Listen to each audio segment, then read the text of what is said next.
Hai, ketemu lagi di video ke-24. Setelah video-video sebelumnya, saya membahas buku-buku tema sains fisika dan kosmologi yang menjelajahi alam semesta beserta misteri terbesarnya. Sekarang saya beralih ke sains biologi. Buku Cell adalah buku terbaru yang ditulis oleh Siddhartha Mukherjee, seorang dokter sekaligus saintis. Ingat ya, tidak semua dokter adalah saintis. Mukherjee adalah peneliti kanker di Universitas Columbia.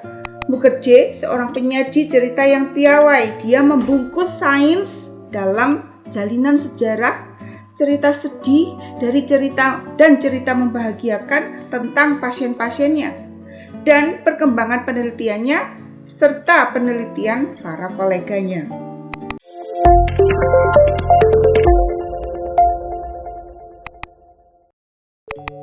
Buku ini tebalnya 470-an ya, 470-an halaman, tapi tidak setebal buku kedua buku lainnya dari Dr. Mukherjee yang sudah saya baca, yaitu ini, Gen dan Kanker. Kalau gen ini sudah saya bikin videonya ya. Ditemukannya sel dan pemahaman baru tubuh manusia sebagai ekosistem seluler juga mengumumkan lahirnya sejenis kedokteran baru yang didasarkan pada manipulasi terapi sel, tulang yang retak, henti jantung, imunodefisiensi, demensia, Alzheimer, AIDS, pneumonia, kanker paru, gagal ginjal, artritis. Semuanya bisa dipandang ulang sebagai akibat tidak normalnya fungsi sel atau sistem sel. Transformasi kedokteran yang dimungkinkan oleh pemahaman baru kita mengenai biologi sel dapat dibagi secara luas ya ke dalam 4 kategori. Penggunaan obat, zat kimia ataupun stimulasi fisik guna mengubah sifat sel, interaksi sel satu dengan lain, komunikasi antar sel dan perilaku sel, contoh antibiotik, kemoterapi, imunoterapi, transfer sel dari tubuh ke tubuh, contohnya transfusi darah, cangkok sumsum tulang, pembuahan in vitro atau bayi tabung. Penggunaan sel untuk menyintesis suatu zat, contoh insulin, antibodi. Kemudian memodifikasi genetik sel. Ini yang paling baru, diikuti oleh pencangkokan penciptaan sel tubuh dengan sifat baru. Sel adalah satuan kehidupan. Kehidupan bukanlah satu hal, melainkan serangkaian hal, serangkaian perilaku dan proses. Agar digolongkan sebagai hidup, organisme harus memiliki kapasitas tumbuh, bereproduksi, bermetabolisme, beradaptasi terhadap rangsang, mempertahankan lingkungan dalam tubuhnya. Definisi tadi beberapa masih cocok dengan pelajaran biologi SMP kan. Kehidupan sebagai memiliki sel, dari sel sebagai memiliki kehidupan. Kita perlu memahami sel agar bisa memahami tubuh manusia. Kalau begitu, apa sih sel itu? Sel adalah unit hidup otonom yang bertindak sebagai mekanisme pembaca kode gen. Gen menyediakan instruksi, bisa disebut kode untuk membangun protein. Protein adalah molekul yang melakukan semua kerja dalam sel. Protein adalah pelaksana utama dalam biologi, mesin molekuler yang memungkinkan kehidupan. Sel memberikan perwujudan material dan fisik kepada serangkaian gen. Sel menghidupkan gen. Sel adalah mesin yang membelah. Sejak mikroskop ditemukan secara hampir bersamaan oleh Robert Hooke dan Anthony Leeuwenhoek, penelitian tentang sel berkembang. Alat-alat dan sistem model baru dibutuhkan untuk penelitian lebih lanjut. Ilmu genetika dimulai dari penelitian yang sabar oleh Gregory Mendel ya. Ini saya ingat ya di pelajaran biologi SMA. Dengan penelitian Gregory Mendel tadi dengan hasil kawin silang kacang ercisnya. dan genetika masih harus menunggu hasil kerja biologis Thomas Morgan yang meneliti pewarisan sifat di lalat buah. Biologi sel harus menanti sentrifugasi biokimia dan ditemukannya mikroskop elektron, mikroskop yang lebih kuat. Sel terbuat dari apa? Teori vitalis ada sejak masa Aristoteles, menyebutnya bahwa sel berasal dari zat kimia istimewa melalui proses ilahiyah untuk menjabarkan asal-usul sel. Sel-sel terbentuk dari cairan vital yang menyatu. Ini definisi sel oleh Aristoteles. Abad keberapa itu ya? Dia sudah berpikir melampaui zamannya. Teori sel dibangun oleh Schleiden, Schwann, dan Virchow, menyebutkan semua organisme hidup tersusun atas satu atau sejumlah sel. Sel adalah unit dasar struktur dan organisme. Sel baru berasal dari pembelahan sel sebelumnya. Rudolf Virchow menulis buku Patologi Seluler tahun 1858. Ini sama dengan buku yang diterbitkan oleh Charles Darwin tentang hipotesisnya teori evolusi.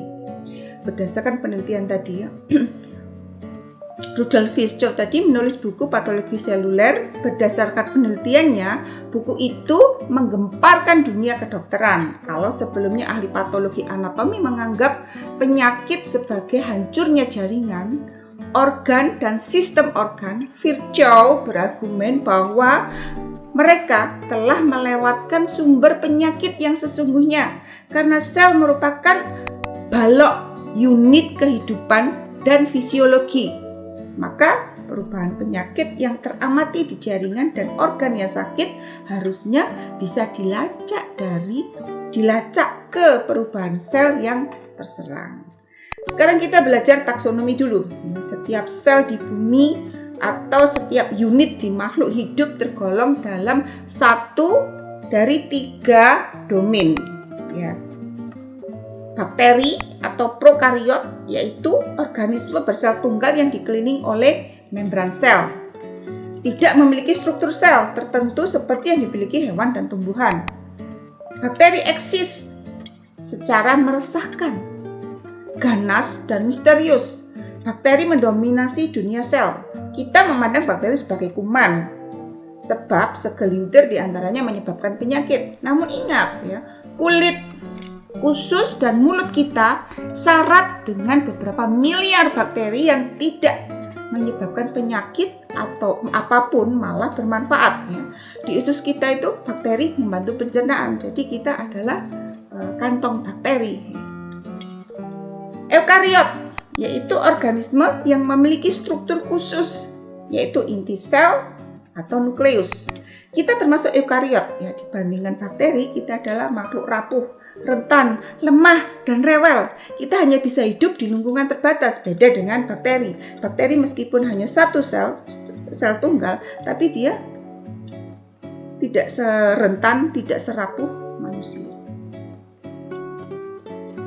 Archaea adalah domain terakhir cabang domain baru yang disusun 50-an tahun yang lalu. Mungkin merupakan fakta paling mengejutkan dalam sejarah taksonomi. Saya juga baru tahu tentang ini Cells have 3 things in common, no matter what type of cell they are.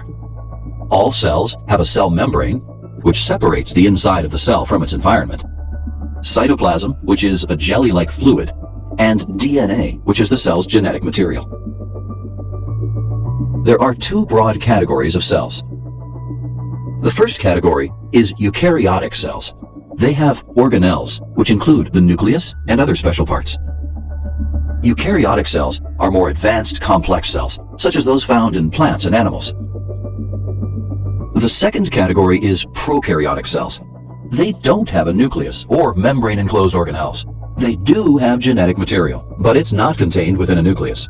Prokaryotic cells are always one-celled or unicellular organisms, such as bacteria. Bermula dari pertanyaan, bagaimana sel pertama muncul? Seperti apa wujudnya? Sel paling sederhana harus memiliki sistem informasi genetis informasi genetis yang bisa mereproduksi diri. Sistem replikasi awal sel hampir pasti terbuat dari untaian molekul yang disebut asam ribonukleik atau RNA, ribonukleik acid. Replikasi RNA bukan tindakan evolusi kecil. Dibutuhkan dua untai RNA sebagai cetakan dan replikator saling bertemu, ya. Dua untai RNA kemudian saling bertemu, ya. Mungkin ini adalah cinta evolusioner paling penting dan bersejarah di peradaban organisme bumi. Satu RNA ketemu dengan RNA yang lain, nah ini cinta yang tidak bisa terpisahkan.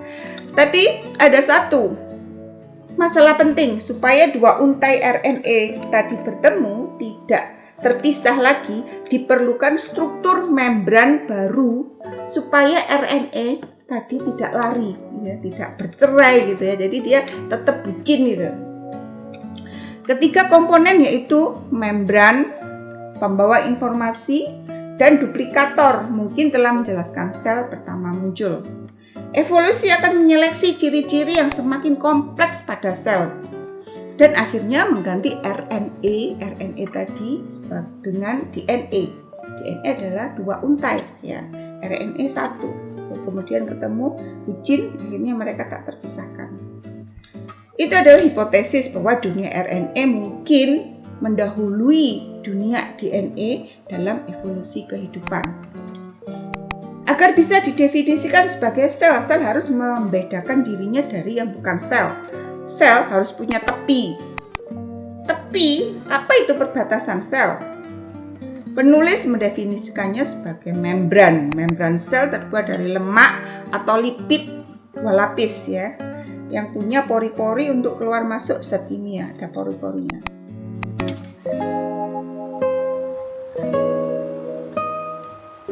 Teori tentang asal mula mitokondria masih diperdebatkan. Teori yang menarik dan diterima menyebut kalau mitokondria semiliar tahun yang lalu adalah sel mikroba yang mengembangkan kemampuan untuk menghasilkan energi melalui reaksi kimia oksigen dan glukosa. Sel mikroba tersebut ditelan makan oleh sel lain menjadi semacam kemitraan kerja. Ini adalah fenomena yang disebut endosimbiosis, ya. Jadi asal mula mitokondria adalah dia sel mikroba, sel tunggal, kemudian dimakan oleh sel lain, ya.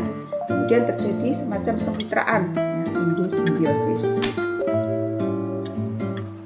Mitokondria ditemukan dalam semua sel, tapi paling banyak di sel-sel yang membutuhkan paling banyak energi atau yang mengatur simpanan energi seperti sel otot, sel lemak, dan sel otak. Mitokondria tidak punya kehidupan otonom, ya. Dia tidak otonom, jadi dia bergantung kehidupannya pada sel. Hanya bisa hidup di dalam sel meski dia memiliki gen dan genom sendiri, ya. Mitokondria memiliki gen sendiri. Gen mitokondria sepertinya memiliki kemiripan dengan gen-gen dari genom bakteri. Lagi-lagi mendukung hipotesis di atas tadi, bahwa mitokondria itu dicaplok oleh sel lain. Tugas utama sel adalah membangun protein. Protein membentuk enzim-enzim yang mengendalikan reaksi-reaksi kimia kehidupan.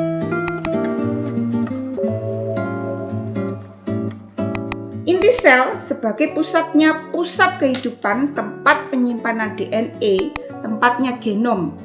Singkatnya, siklus hidup organisme multiseluler bisa dipandang sebagai permainan bolak-balik antara meiosis dan mitosis.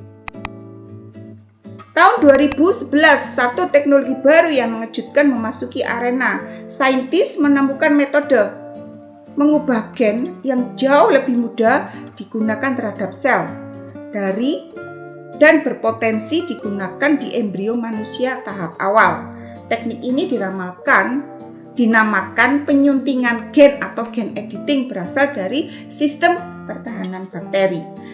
Penyuntingan gen membuat perubahan terarah, disengaja, dan spesifik di genom.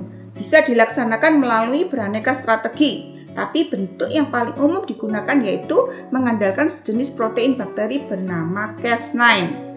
Protein Cas9 bisa dimasukkan ke dalam sel manusia lalu dipandu ke bagian spesifik di genom sel untuk membuat perubahan yang disengaja. Bakteri menggunakan sistem itu untuk memotong gen virus penyerbu sehingga penyerbu menjadi tidak aktif. Teknologi penyuntingan gen sudah berkembang jauh. Tahun 2018 ya, seorang ahli genetika Tiongkok namanya He Jiankui sudah sampai tahap penyuntingan gen di embrio. Gen yang diedit adalah gen CCR5, gen yang terkait kekebalan tubuh yang diketahui merupakan salah satu metode masuknya virus HIV. Dan diklaim bahwa embrio yang diedit tadi sudah dilahirkan, sudah jadi manusia ya, sudah lahir. Dalam presentasinya yang meragukan, para saintis menilai bahwa penelitian He Jiankui adalah sesat dan prematur. Akhir tahun 2019, He Jiankui dijatuhi hukuman penjara 3 tahun dan dilarang melakukan riset apapun selamanya. Saya sebagai orang awam berpikir bagaimana ya proses editing gen yang diedit hanya satu genom di satu sel, tapi bisa berpengaruh terhadap sel lain. Ya kan? Satu sel aja yang diedit, kemudian dimasukkan lagi, gitu ya. Nah, tapi dia bisa mempengaruhi semua sel yang ada di manusia, padahal manusia itu terdiri dari triliunan sel. Bukankah manusia mempunyai triliunan sel ya? Kan tidak mungkin ahli genetika mengedit semua sel satu-satu di tubuh manusia. Sampai halaman terakhir yang saya baca ya, belum selesai nih, masih separuh. Saya belum menemukan jawaban di buku ini. Tunggu sampai habis ya. Fenomena di mana sebagian sel pada organisme telah berubah secara genetis, sementara yang lain belum berubah disebut mosaikisme. Jadi hanya beberapa yang berubah, yaitu tadi seperti pertanyaan saya. Masyarakat medis dan sains di seluruh dunia sekarang sedang tergopoh-gopoh menetapkan berbagai aturan standar untuk pengeditan gen embrio manusia. Sebagian telah menyerukan moratorium internasional tapi tidak memiliki kewenangan untuk menegakkannya. Ada pertanyaan besar di buku ini, yaitu mengapa kita pernah meninggalkan dunia bersel tunggal?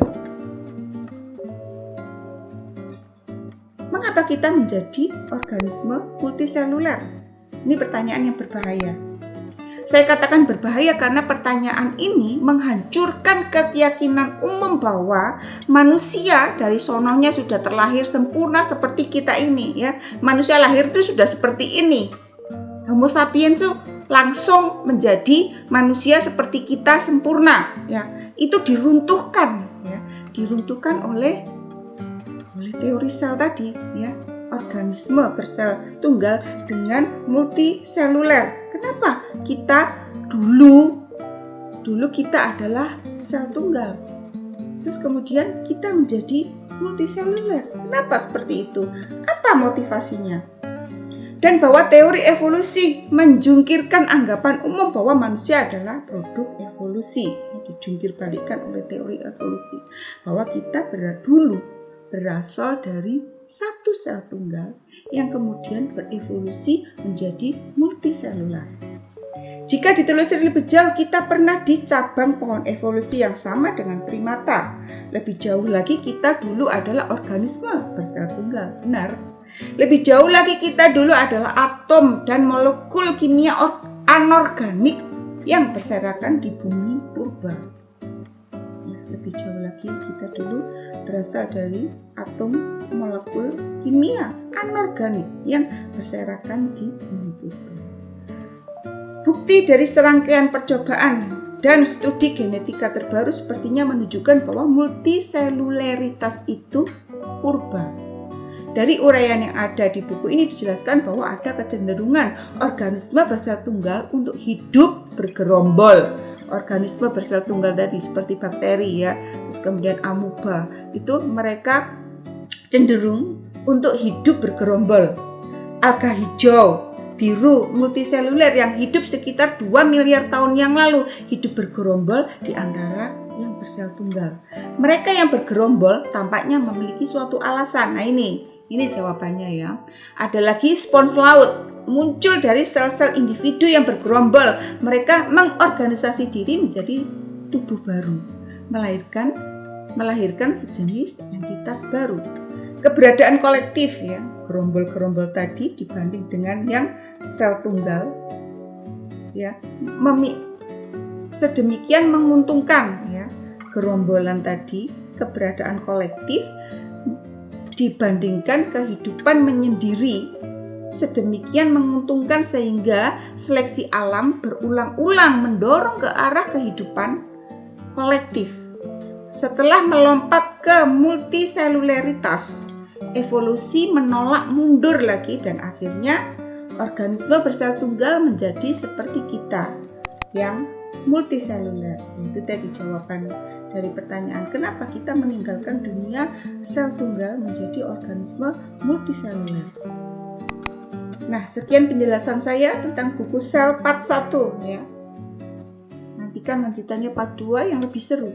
Tonton terus channel ini. Terima kasih.